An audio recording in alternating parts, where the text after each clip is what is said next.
তোমাদেরকে কত পাঠা হয়েছে বুকে দেখে নিব 12 তারিখ এই সন্ত্রাসের godfather mastermind Tarique Rahman. আপনাকে হুঁশিয়ার করে দিতে চাচ্ছি, যদি ধৈর্যের বাঁধ বাঁধতে হয় তাহলে গণতন্ত্রের মধ্যে আসুন। আগামী 12 তারিখের জন্য অপেক্ষা করুন। বাংলাদেশের মানুষ মুখিয়ে আছে। বাংলাদেশের মানুষ আগামী 12 তারিখে গণতন্ত্রের মধ্য দিয়ে যারা গত 1 বছরে বাংলাদেশের টেন্ডারবাজি চালিয়েছিল, দুর্নীতি চালিয়েছিল, সন্ত্রাসী কার্যক্রম চালিয়েছিল, তাদের বিপক্ষে 11 দলীয় জোটকে ঐক্যবদ্ধ বাংলাদেশকে বিপুল ভোটে জয় করে ইনশাআল্লাহ সরকার গঠনের ধার প্রান্তে নিয়ে যাবে। তোমাদেরকে আমরা সেদিন বিচারের মুখোমুখি করব। প্রতিটি লাশের হিসাব নিব, প্রতিটি শহীদের হিসাব নিব। আমরা শহীদ হতে প্রস্তুত আছি।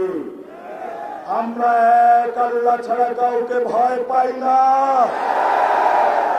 আমরা আজাদির পক্ষে, তোমরা গোলামীর পক্ষে। আজাদির মিছিল চলবে চলবে।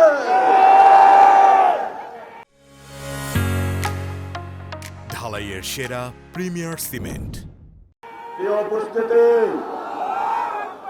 আমরা সবাই আজকে হাত তুলে শপথ করি, যারা গতকালকে আমাদের ভাইকে শহীদ করেছে, আমরা আমাদের ভাইয়ের শপথ করে বলছি, আমরা আগামী 12 তারিখে ব্যালটের মাধ্যমে প্রতিশোধ নেব ইনশাআল্লাহ।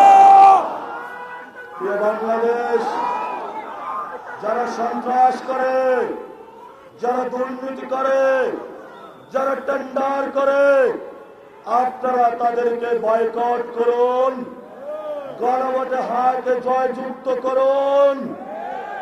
এই সন্ত্রাসের godfather mastermind Tarique Rahman. আপনাকে হুঁশিয়ার করে দিতে চাচ্ছি, জিয়াউর রহমান গণতন্ত্রের পক্ষে ছিলেন। খালেদা জিয়া বাসার সামনে বালুর ট্রাক ছিল, 1 সেকেন্ডের জন্য নাইতে পারেন নাই। জনগণ আপনাদেরকে মুক্ত করে দিয়েছে, অকৃতজ্ঞ হবেন না। যেই মানুষ মুক্ত করে দিয়েছে সেই মানুষের উপরে আপনি বুকে গুলে চালাচ্ছেন। আমরা দেখে ছাড়বো আপনাদেরকে। সাহস থাকলে আসুন, ব্যালটের মাধ্যমে আমরা আপনাদেরকে কত পাঠা হয়েছে বুকে দেখে নিব। 12 তারিখ বাংলাদেশের জয় হবে। সন্ত্রাসকে না বলুন, টেন্ডারবাজকে না বলুন, দুর্নীতিকে না বলুন, দখলদারিত্বকে না বলুন, এবং তার পিছনে যে 300 গডফাদার আছে, যারা 300 আসনে রয়েছে, এদেরকে না বলুন।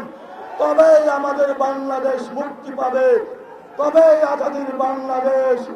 বাংলাদেশের লড়াই জারি রাখুন, ঐক্যবদ্ধ থাকুন, আজাদির মিছিল চালু করুন, পলাশির প্রান্তরে চলুন। আমরা চাই একটি নতুন বাংলাদেশ, যার মধ্য দিয়ে সবাই ঐক্যবদ্ধভাবে শহীদদের যে স্পিরিট রয়েছে